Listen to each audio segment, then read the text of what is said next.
The clock on the wall read 8:47 p.m., and Lisa's feet were screaming. She'd been on them for nearly 11 hours straight, moving between tables with plates balanced on both arms, forcing smiles even when customers snapped their fingers at her like she was invisible. This was her life now. 5 years of serving pasta and refilling water glasses at Romano's Italian restaurant. 5 years of coming home smelling like garlic and marinara sauce. 5 years of wondering where her real life had gone. She grabbed a damp cloth and headed toward table 12 for what felt like the 100th time that night. A family had just left, and they'd let their toddler turn the table into what looked like a war zone. Breadcrumbs everywhere, sauce smeared on the seat, a half-eaten meatball on the floor. Lisa bent down to pick it up, her lower back protesting with that familiar ache that never really went away anymore. This wasn't supposed to be her story. At 22, she'd had a full scholarship to the city's best music conservatory. She'd spent her teenage years practicing piano 6 hours a day, winning competitions, performing at recitals where people actually stood up and clapped until their hands hurt. Her teacher, old Mrs. Patterson, used to say she had magic in her fingers. Said she'd play in concert halls one day. Said the world needed to hear what she could do. But life doesn't care much about what's supposed to happen. When her daughter got sick that first winter, the medical bills started piling up faster than she could count them. Medications her insurance wouldn't cover.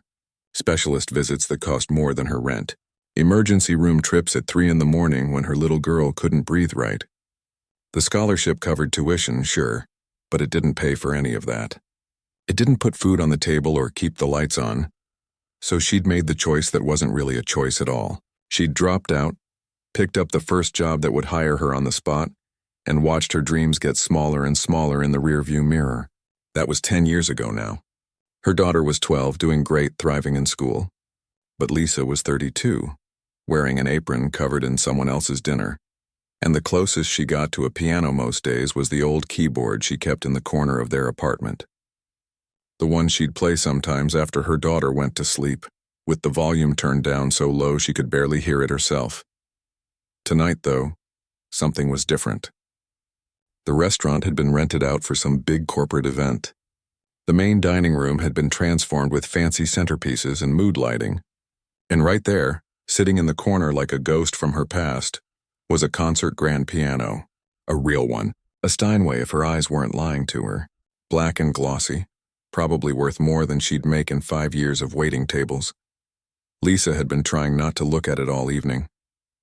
Every time she walked past carrying trays or clearing plates, she felt this pull in her chest. This ache that was different from tired muscles and sore feet. It was the kind of ache that reminded her of who she used to be, before life got complicated and dreams became luxuries she couldn't afford. The event coordinator, a woman in an expensive suit who'd been barking orders all evening, was standing near the kitchen now. Her phone was pressed to her ear, and even from across the room, Lisa could hear the frustration in her voice. The pianist they'd hired hadn't shown up. Something about being sick. The woman had been making calls for the past hour, trying to find a replacement, but apparently, everyone was either booked or couldn't make it on such short notice. "This is a disaster," the coordinator said to Tony, the restaurant manager. "These are our biggest clients. The CEO specifically requested live music." What am I supposed to tell him? "Sorry, you'll have to eat in silence?" Tony, who'd always been decent to Lisa, looked genuinely worried. He needed this event to go well. The restaurant had been struggling lately, and a good relationship with this company could mean regular business for months. Lisa saw him glance over at the piano, then shake his head like he was giving up on an idea before it even formed. She should have kept walking. Should have gone back to the kitchen, grabbed her next order, minded her own business like she'd learned to do, but her feet stopped moving. Her hands, still holding that dirty cloth, went still, and before she could talk herself out of it, she was walking toward them. "Excuse me," she heard herself say. Her voice came out smaller than she wanted, almost lost in the noise of the dining room. I couldn't help overhearing.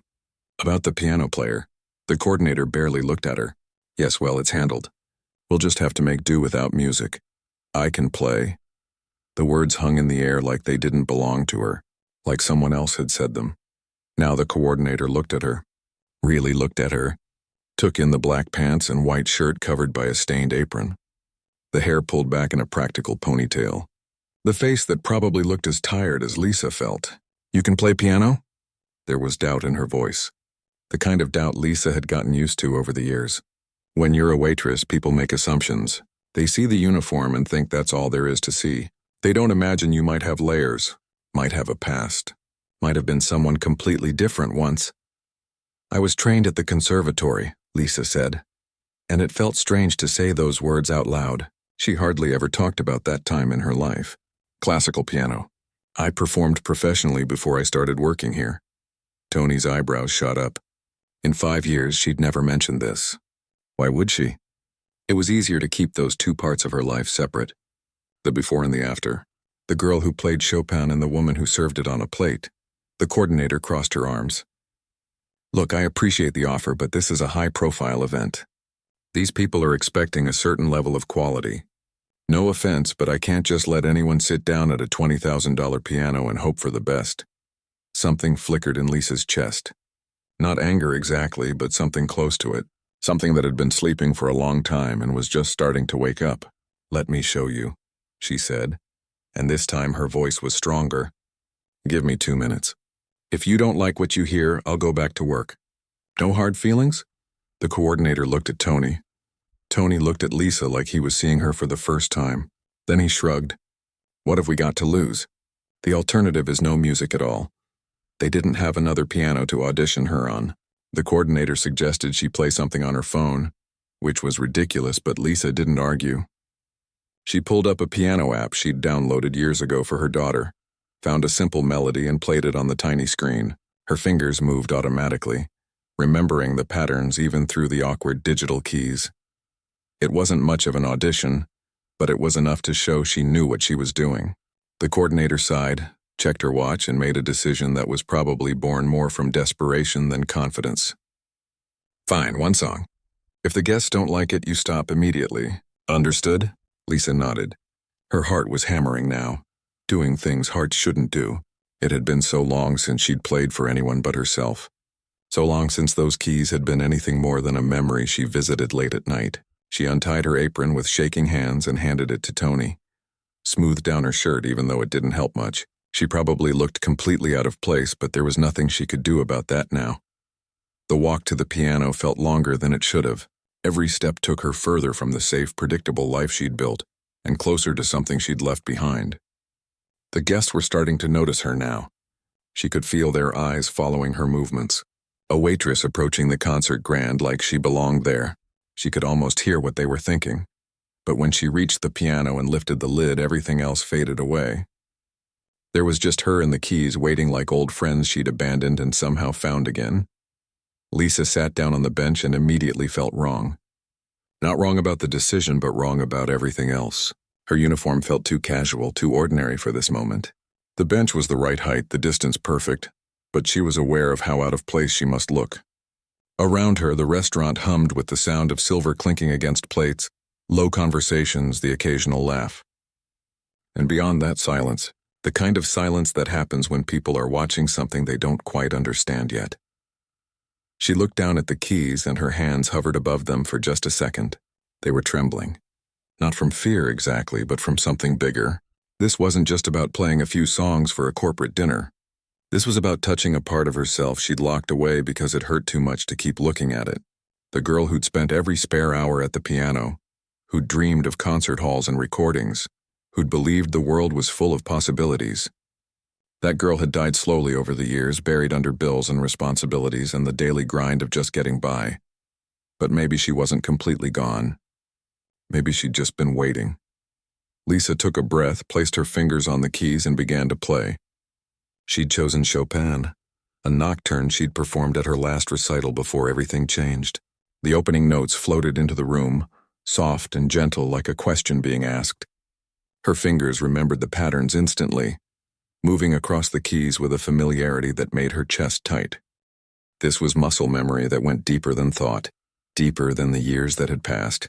This was part of who she was, coded into her bones. The sound that came from the Steinway was nothing like her cheap keyboard at home. It was rich and full and alive, each note hanging in the air before dissolving into the next. She'd forgotten what a real piano felt like. The weight of the keys, the way they responded to the slightest change in pressure, the way the whole instrument seemed to breathe with her. It was like coming home after being lost for years. She closed her eyes without meaning to, and the restaurant disappeared. The watching guests, the coordinator with her crossed arms, Tony hovering by the kitchen door. All of it faded until there was just the music and her hands and the story she was telling through the notes. The piece built slowly, growing more complex, the left hand providing a steady heartbeat while the right hand sang above it. This was what she'd loved most about playing. The way a good piece of music could say things words couldn't touch. The way it could hold sadness and hope and beauty all at once. When she finished the nocturne, there was a moment of complete silence. Lisa opened her eyes, suddenly aware again of where she was, and her stomach dropped. Had it been terrible? Had she embarrassed herself? 10 years was a long time to go without serious practice. Maybe her technique had fallen apart. Maybe she'd been fooling herself thinking she could still do this. Then the applause started. Not polite golf claps either, but real applause. Enthusiastic and sustained. Lisa looked up in surprise and saw that people at the tables were actually paying attention now, turned in their seats to see her better. A few were even standing. The coordinator's expression had completely changed. Her skepticism replaced by something that looked almost like shock. "Another one," someone called out. "Play something else." Lisa's hands found the keys again before she could overthink it. This time she chose something different, something with more fire in it. Rachmaninoff, a prelude she'd loved as a teenager because it felt dangerous and powerful and wild, the kind of piece that demanded everything from you and didn't apologize for it. Her fingers attacked the keys now, no longer gentle but fierce, and the music that poured out matched her mood. Every frustration from the past 10 years, every dream she'd had to set aside, every moment she'd felt invisible or small or forgotten, it all went into the playing. The prelude was technically difficult, full of big chords and runs that covered the entire keyboard, and Lisa could feel herself stretching to meet the challenge. There were moments where she wasn't quite sure she'd make it, where her fingers felt stiff and unpracticed, but she pushed through. This wasn't about perfection. This was about remembering what it felt like to put everything you had into something, to stop playing it safe and just let go. Somewhere during the second minute, she realized she was crying. Not sobbing or making noise, just tears running down her face while her hands kept moving. She couldn't stop them and she didn't want to. They felt right, like they were part of the music somehow. Part of what she was trying to say. All those years of holding everything in, of being strong and responsible and practical, and here it was finally coming out through her fingers on a piano she didn't own. In a restaurant where she was supposed to be serving dinner, the final chord rang out. Big and dramatic and final, and the room erupted. People were definitely standing now, applauding and calling out. And Lisa sat there in a daze, her hands still on the keys, trying to process what had just happened. The coordinator was walking toward her quickly, her phone already out and a smile on her face that looked almost predatory in its intensity. "That was extraordinary," she said, and Lisa could hear the calculations happening behind the words. "I need your contact information. Name, number, email, all of it." Before Lisa could respond, other people started approaching. Guests from the dinner leaving their tables to talk to her. A man in an expensive suit who introduced himself as the vice president of something or other, telling her that was the most moving performance he'd seen in years. A woman with silver hair and elegant jewelry who pressed a business card into Lisa's hand and said they absolutely had to talk, that she directed the city's Philharmonic and they were always looking for talented performers. Lisa took the card automatically, staring at it like it was written in a language she didn't quite speak. The Philharmonic. That was the kind of thing she'd dreamed about when she was 20. Studying at the conservatory and believing the world was open to her. Now she was 32 in a waitress uniform, and someone was handing her a card like she was a real musician. Like she was someone who mattered.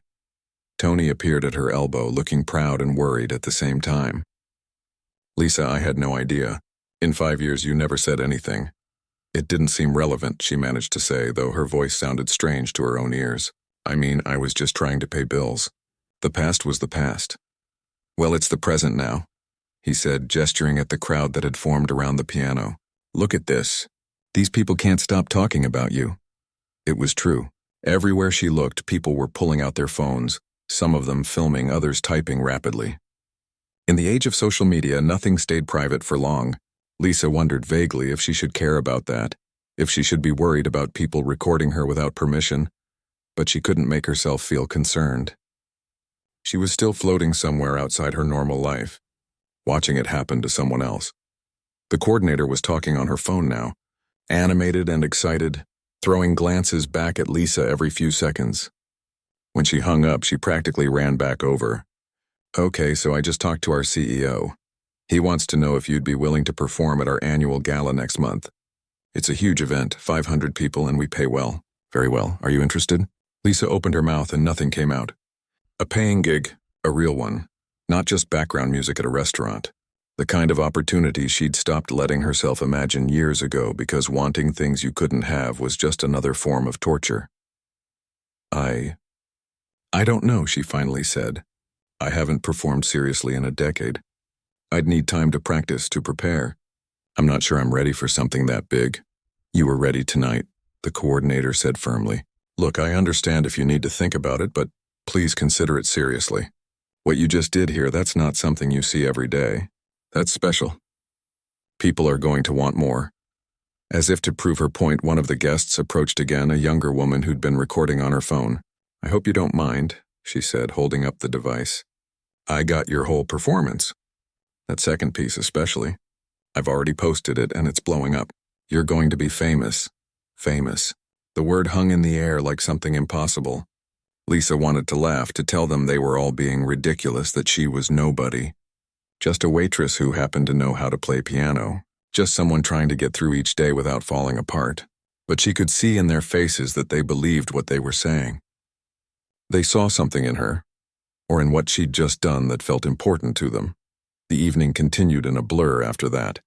More people wanting to talk to her, to get her information, to tell her how much her playing had moved them.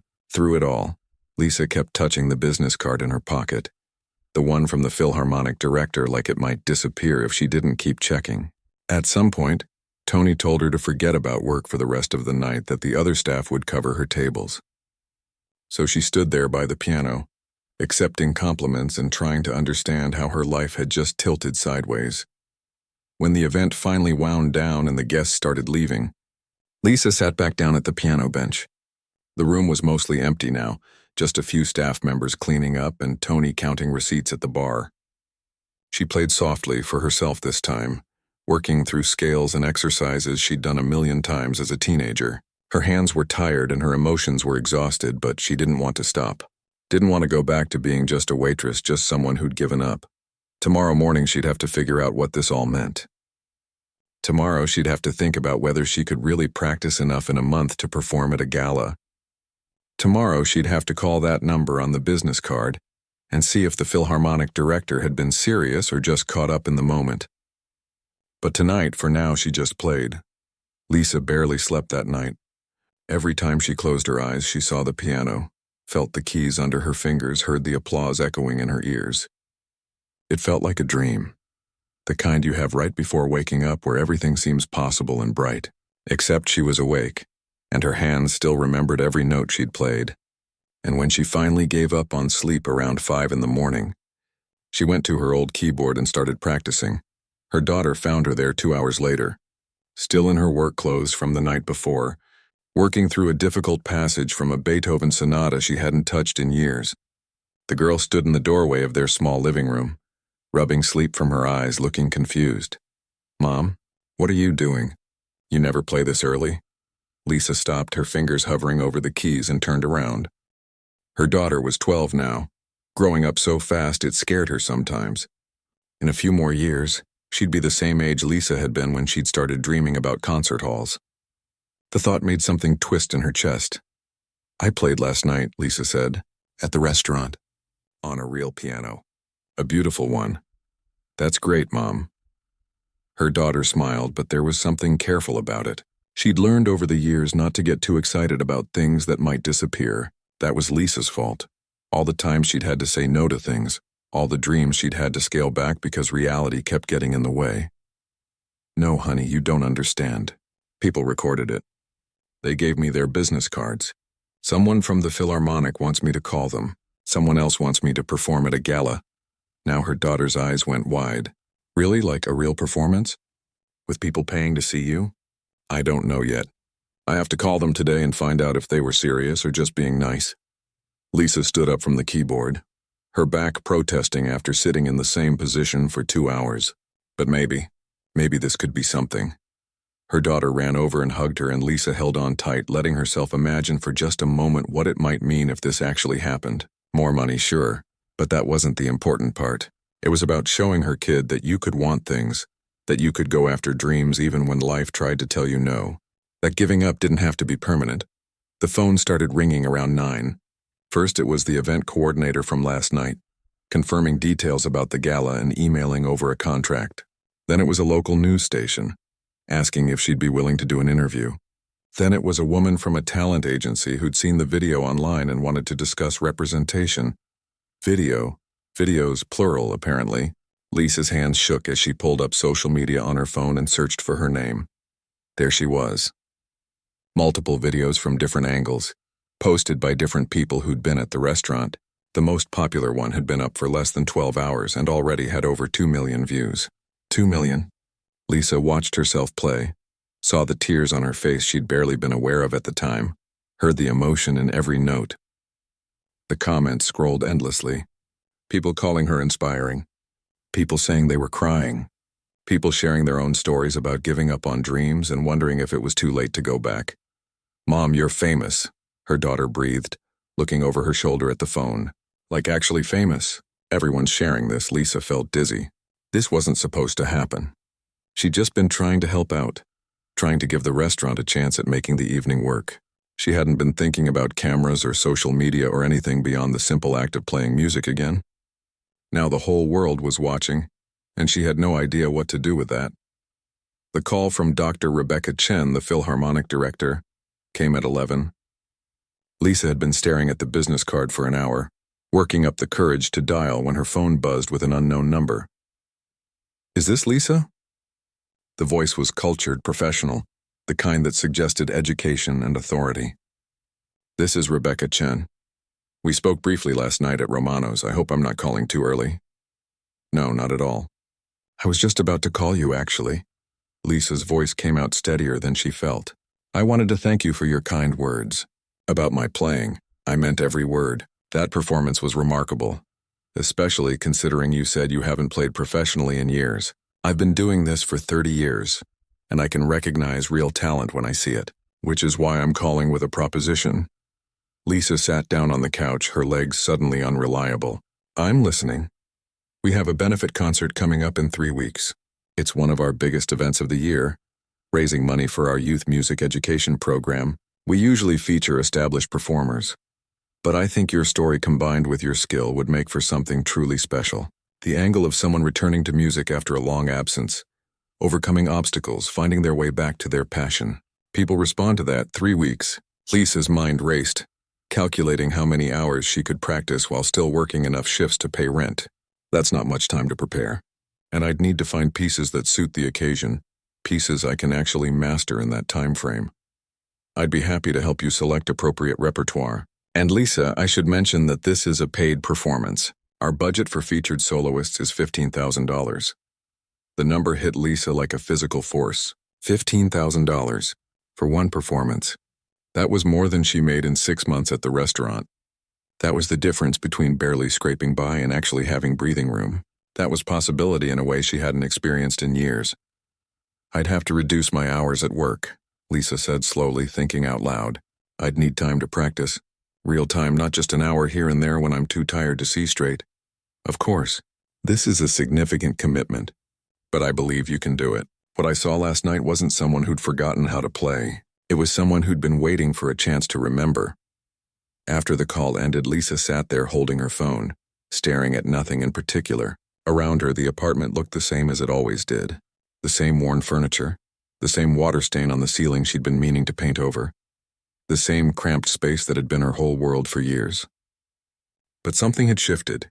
The walls felt less solid, the boundaries less fixed, like maybe there was a way out she hadn't seen before. She called Tony next, explained the situation, asked if there was any way she could go down to part-time for a few weeks. To his credit, he didn't hesitate. He'd seen the videos too, read the comments, understood that something bigger than Romano's was happening here.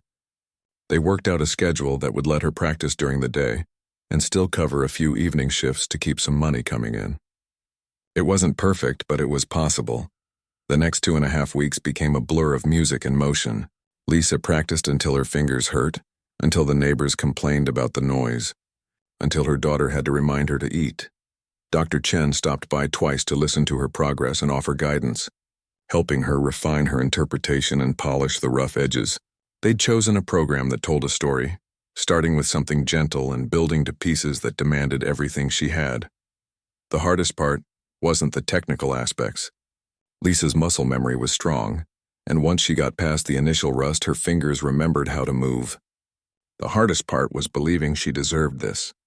Every time she sat down to practice, a voice in her head whispered that she was being foolish, that she should be grateful for the steady paycheck at the restaurant and stop reaching for things that were meant for other people, people who hadn't dropped out, people who hadn't given up. But then she'd think about her daughter watching her practice, asking questions about the music, occasionally sitting beside her on the bench to try a few notes. She'd think about those comments on the videos, all those strangers saying her story had inspired them to dust off their own abandoned dreams. She'd think about that moment at the piano in the restaurant, when she'd felt more alive than she had in 10 years. And she'd keep practicing. The night before the concert, Lisa couldn't eat. Her stomach was twisted in knots. Her hands felt like they belonged to someone else. And every time she tried to run through the program in her mind, her memory went blank. Dr. Chen had told her this was normal, that even professional performers got nervous before big performances. But knowing that didn't make it easier. She was going to walk out on a stage in front of hundreds of people who'd paid money to be there, people who'd seen the viral videos and had expectations about what she could do. What if she froze? What if her fingers betrayed her? What if everyone realized she was just a waitress pretending to be something she wasn't? Her daughter found her pacing around the apartment at midnight, too wired to sleep. "Mom, you're going to be amazing. You've been practicing so hard. I hear you playing all the time and it sounds beautiful. What if it's not enough? What if I mess up?" "Then you mess up. But at least you tried. At least you didn't spend the rest of your life wondering what might have happened if you'd been brave enough to try." Lisa stopped pacing and looked at her kid. Really looked at her and wondered when she'd gotten so wise. 12 years old and already understanding things that had taken Lisa 3 decades to learn. She pulled her daughter into a hug and held on tight, grateful and terrified and alive in a way she'd almost forgotten was possible. The next evening, standing backstage at the concert hall, Lisa could hear the crowd settling into their seats. Over 1,000 people, Dr. Chen had said. The biggest audience the benefit had ever drawn. Partly because of the cause, but mostly because of the viral videos. People wanted to see the waitress play piano. They wanted to witness the comeback story in person. Through the curtain, she could see the stage lights, the concert grand waiting for her, the rows of seats stretching back into shadows. A stagehand gave her the signal. 2 minutes. Lisa closed her eyes, took a deep breath, and thought about everything that had brought her to this moment. The late nights at the restaurant. The bills that never seemed to stop coming. The keyboard she'd played in the dark, too quietly for anyone to hear. The choice to step up to that piano at Romano's, even though every logical part of her brain had screamed at her to stay quiet and invisible. All of it had led here. The introduction came through the speakers. Dr. Chen's voice telling the audience about the youth music program, about the importance of supporting young musicians, about tonight's special performer, who'd captured the world's attention with her unexpected return to music. Then her name, amplified and official, hanging in the air like a challenge or a promise. Lisa walked out onto the stage, and the applause washed over her like a wave. The morning after the concert, Lisa woke up to a phone that wouldn't stop buzzing. Messages, calls, emails, all flooding in at once like a dam had broken somewhere. She lay in bed for a minute, disoriented, her body still exhausted from the adrenaline crash of the previous night. Then it all came back in a rush. The stage, the lights, the way her hands had moved across the keys like they were finally home. The standing ovation that had gone on so long, she'd stood there awkwardly, not knowing what to do with her hands when they weren't playing. She reached for her phone and immediately regretted it. The main video of her concert performance had been viewed 50 million times. 50 million. The number was so big it didn't feel real. How could 50 million people care about watching someone play piano? But they did, apparently. The comments kept coming, thousands of them. People from countries she'd never been to saying her music had made them cry. had made them think about their own lives, had reminded them of something they'd lost or forgotten. There were interview requests from major talk shows, a message from a recording company asking if she'd be interested in making an album, an email from a documentary filmmaker who wanted to tell her story, another gala invitation. This one from a charity in New York with a fee that made the Philharmonic payment look small. It was overwhelming in a way that felt both exciting and terrifying, like standing at the edge of something vast without knowing if the ground beneath her was solid. Her daughter knocked on the door around 9, poking her head in with a grin. "Mom, you're on the news again. The morning show just did a whole segment about you. They called you an inspiration and played clips from last night. It was so cool." Lisa sat up, running a hand through her hair. "This is crazy. This whole thing is crazy. A week ago, I was worried about making rent. Now people want to pay me thousands of dollars to play piano. How is this my life?" "Because you're talented and you finally let people see it." Her daughter came in and sat on the edge of the bed. "Are you going to say yes to the New York thing? The one with the really big payment?" "I don't know. I don't know anything right now." Lisa looked at her phone again, watching the notifications pile up. What if this all goes away as fast as it came?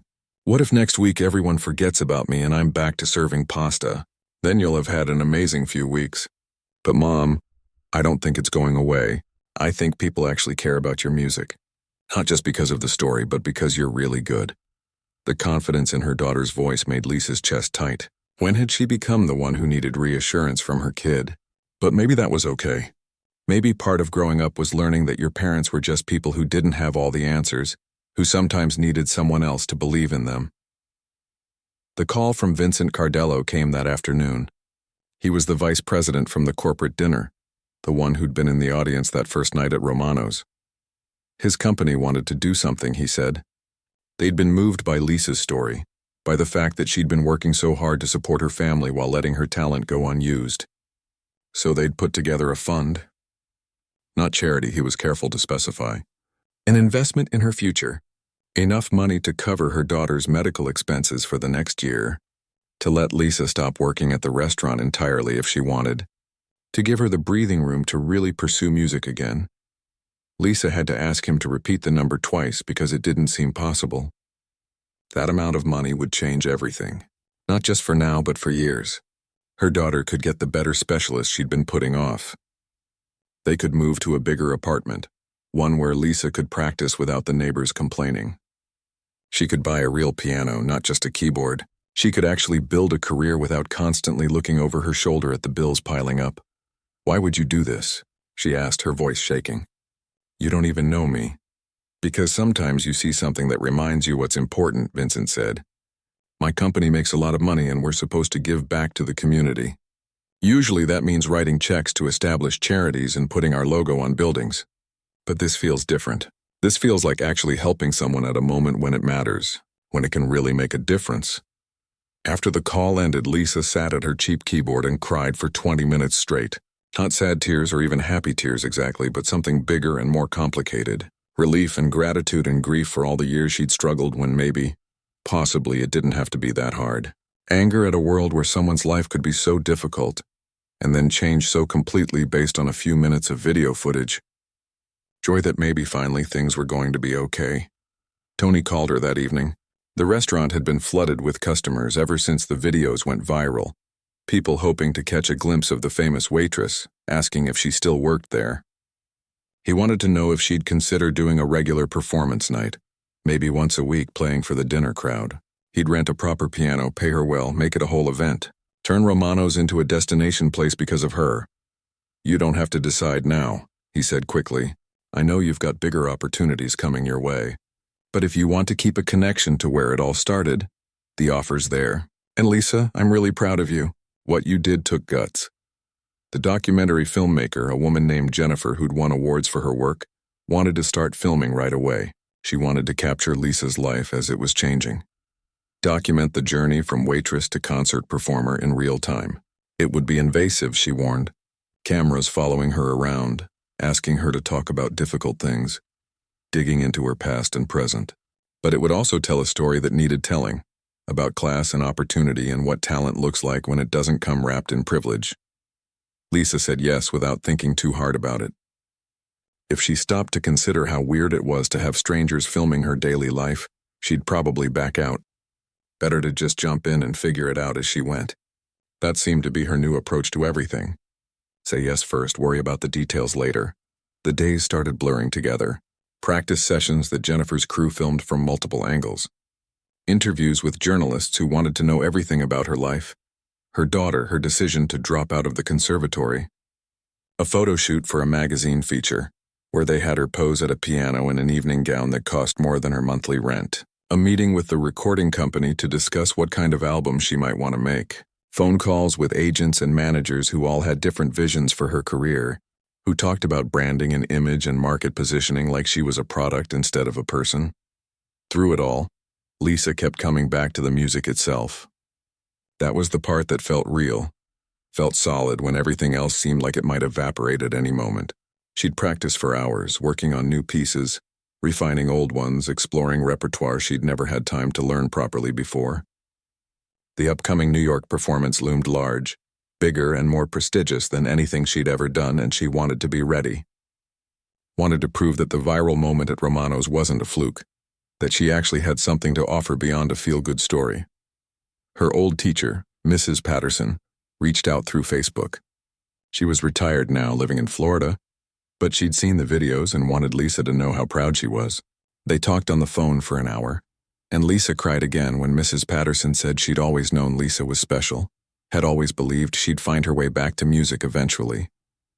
It helped hearing that from someone who'd known her before, who'd seen the potential in her when she was just a teenager with dreams too big for her circumstances. The strangest part was how people looked at her now. The other servers at Romano's who'd worked alongside her for years suddenly treated her differently. With more respect, sure, but also with a kind of distance that hurt, like she wasn't one of them anymore. Even though nothing about her had really changed, she was still the same person who'd scrubbed tables and dealt with difficult customers and worried about making ends meet. But success, it turned out, created a barrier. Made people see you as different even when you didn't feel different at all. Lisa's daughter was handling it all with surprising grace, but there were moments when the strain showed. Moments when she'd come home from school and mention that kids were treating her weird, asking for autographs or favors because her mom was famous now. Or worse, being mean about it, suggesting that Lisa was just lucky, that the whole thing was overblown, that she'd be forgotten in a month. It was the dark side of visibility, the price that came with attention. Not everyone was going to be happy for you. Some people would rather tear you down than watch you rise. But the good outweighed the bad, or at least Lisa kept telling herself that. The email from a single mother in Ohio, who said watching Lisa's story had given her courage to go back to school. The message from a teenager who'd been about to sell his guitar, but decided to keep playing after seeing that it wasn't too late to pursue music. The thank you note from a retired teacher who'd given up painting decades ago and had just picked up a brush again.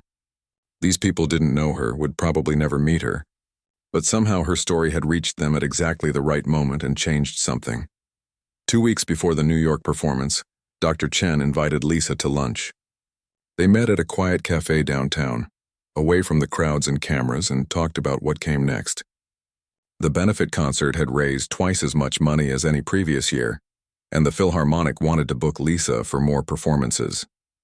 But Dr. Chen had advice that went beyond scheduling. "You need to be careful," she said gently.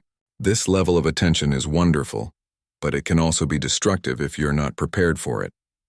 I've seen talented performers burn out because they said yes to everything, because they let other people's expectations drive their choices. You need to figure out what you actually want from this, what kind of career would make you happy, and protect that vision fiercely." Lisa appreciated the honesty. It was easy to get swept up in the momentum, to feel like she had to grab every opportunity before they all disappeared. But Dr. Chen was right. She needed to think long-term, needed to build something sustainable instead of just riding the wave until it crashed. "I want to keep performing," Lisa said slowly, working it out as she spoke. "I want to make music that matters, that connects with people. I want my daughter to grow up seeing that you can choose a life that's about more than just surviving.